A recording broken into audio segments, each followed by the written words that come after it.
Techri. Now so enche bia na yesi abrantie bi a wono so yesusu se ewuo no nim hu bie yefofoni a eko TV so no wo mususu se abrantie owusu krantin ena de ma opani a ode sa enfoni no eko TV so ama opani so de obeka no ye nyina enim wo kan ye se wo mu hia abrantie na wo mu no ene nsem ahodo bebre sisi ye na bra ye kire no ade no ko gina court no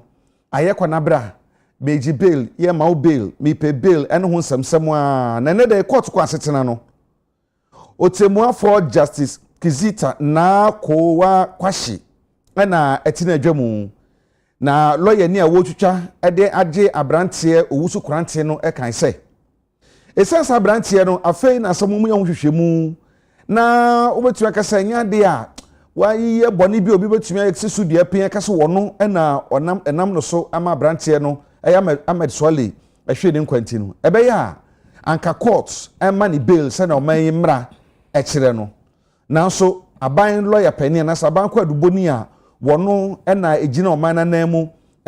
mame efua osei jamera ene na pamfo ede to court nanum se debida se ema abrantie owusu krantin bail a enya de betumi ayeye esanse esese ye de no ekotwere abankukumu na hwehwemu biara ye bia no oman na tumi aye ne yie pa na nukura bi ehye ba bibia no wotumi apie na se odibi mu a na okone baby wodi fo nso a na omemra ene no adi nti ne da ye kasa no otemuafo atie ama abrantie owusu krantin yesan ade no akotwere aban kukumu eye prison custody se won konkwehye kakra na wo mu ntu asem ne die so a hwehwemu a nti bre obesan kokoto bio no ebia na kwadubofo na tumi nya hwehwemu bi a edimu se ne be betumi aboa ama de so wo ye bia no omatumi aye na de okum Ahmed Swale no yetumi hu so de pakono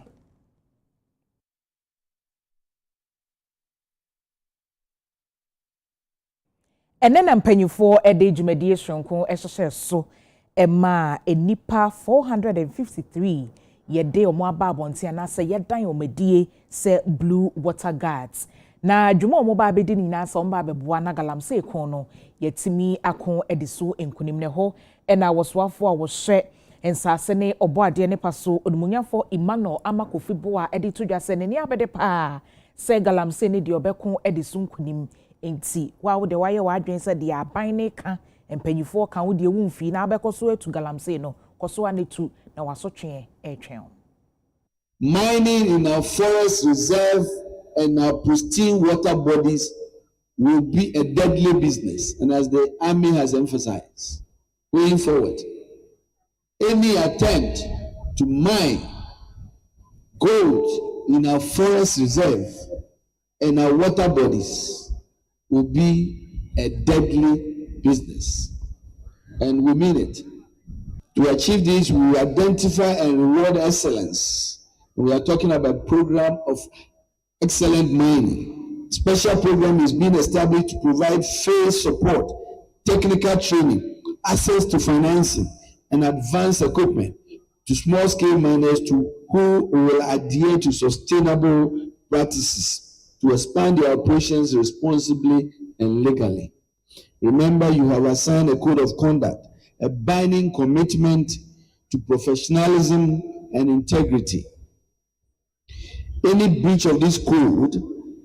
any compromise in your duties will attract stiffer sanctions. And please make sure you know that at all times. You are to exhibit the highest levels of integrity on a daily basis.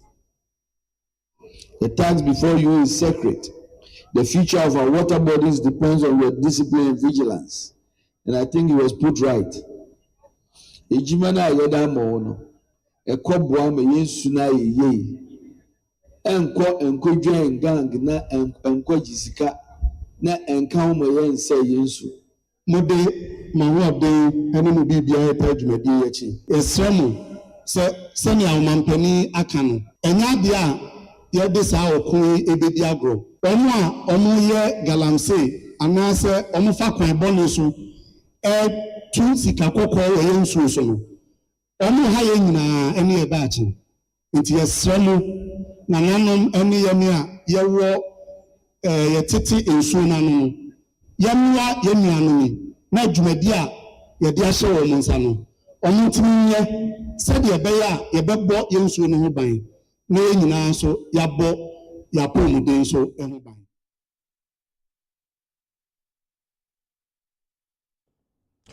yɛto ɛkasɛbɔ no so na yɛkɔ nsɛm foforo mu na Amnesty International Ghana ɛde ato dwa ɛkyerɛ mu sɛ abanhwɛ na mmarahyɛ badwafoɔ nso nhwɛ sɛdeɛ ɛbɛyɛ a mmerɛ a yɛato ndi private members bill a ɛfa sɛ yɛbɛtumi akasa asemɛsɛ yɛbɛɛfoɔ yɛse aberewa a sɛbi ɔnni sika no aberewa hiani ɛna bere bi a ɔyɛ bɛɛfoɔ ɛyɛ ha adwene papaapa kɔ mmea ahodoɔ bi te sɛ ɔmɛte fido mantam ne mmea ahodoɔ a yɛtumi bɔ nnipa bi bɛyi a adwene ho a wonte aseɛ de mi kora kɔgu baabi a sɛbi tibi ɛdɔm fa mu no ɛnya deɛ ɛboa koraa na ɛno ɛna Amnesty International Ghana kyerɛ sɛ ɛsɛ sɛ aban ɛna afei mmarahyɛ badwafoɔ hwɛ na mmerɛ a ɛbɛtumi ayi saa subanbɔ ne deɛ firi hɔ ɛne ne yɛbɔ ne deɛ firi hɔ fa bɛyi a ɛbɔ obi kɛkɛ no yɛbɛtumi deɛ firi hɔ koraa na ɛtumi aboa ama Ghanafoɔ mamefoɔ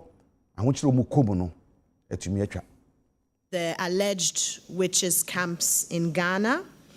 findings that remind us of the urgent and heartbreaking reality that many elderly women continue to face. These so-called witch camps are not places of refuge. They are symbols of fear, exclusion, and deep-seated injustice. The findings are a stark reminder of the harsh realities that many elderly women continue to endure, banished, mistreated, and living in fear simply because of harmful accusations of witchcraft. These are not isolated cases. They reflect a systemic failure to protect isolated cases. They reflect to protect some of our most vulnerable citizens. It is a failure rooted in deeply entrenched gender biases, harmful traditional beliefs, and the absence of strong legal protections to prevent such abuses. We cannot allow this injustice to continue, ladies and gentlemen. The government has a duty, both moral and constitutional, to act decisively. That is why today we make clear and urgent call for legislative action to protect elderly women from these baseless accusations and the violence that often followed. Obi kura ho ye wo hi keke wo efie mu se ebia wo onema koso o makoso ne se ne de enkoso krotimi ka so ye beifo e na ama wo de ayeye na me de enyeye obi yare no wu abera wote ne ba bi oni mo hwe ne de akwa akɔhye no na yabo no ne yapam no afifie na o makɔ witch camp so na okɔ witch camp so a ɛhɔ asetena enye kra ade de sɛ parliament ne sɛ yenim sɛ ɔmo ayɛ bi da na ɔmo besan ayɛ ye no moto etoto anohobaye no last 2 years speaker of parliament ankasa ehye ya ahoba sɛ saa emra na wa obeka so bi ebeifo a enu bedi no ɔmo ma ayɛ pass ye enso aban na ɔte so no entimi ansan ama na mɛyɛ mra ye nua Francis Xavier Sosu assign any parliament akabom assign the akɔ parliament house bi mu at the side they say parliamentarians any speaker of parliament and they say emra we say ɔmo fa ahohare any seriousness e wo mu bia emfa pass saa emra we say na ebeboa ama ye ma memo a se bia ye omu saa ayakayaka de no anyomo fa ahodie. Menopause stages where they are talking a little bit more than normal, they are reacting a little bit more than what they should do. Men ordinarily will not be experiencing that kind of reaction. So once you start doing that, say, "Oh, mami, we okasado do. We before we see." So I think that we must accept the fact that our identity as a people has contributed to the problem, and agree that under the 1992 Constitution, any form of expression, cultural practice, belief, identity, any form of manifestation that undermines an individual, the dignity of an individual, those practices must be outlawed. And we must work assiduously to ensure that we outlaw those practices. That is the only way we can use law as a tool for social engineering. So we are not justified at all. We must come together and make sure that we change the practices that do not promote humanness. Ampenyi eye kuro baako ewo Commander Edna Eguafo Ebremensi no mfimfin mantemu na omuchire mu asede epo asochire ne si ha omo enye bi ne kura ma asesena mu nsem ayedin dabro omoda no sese nsuo no pam wo mu to mo sele se ne menimu ye mpanyifo emekọ omo mo first no ona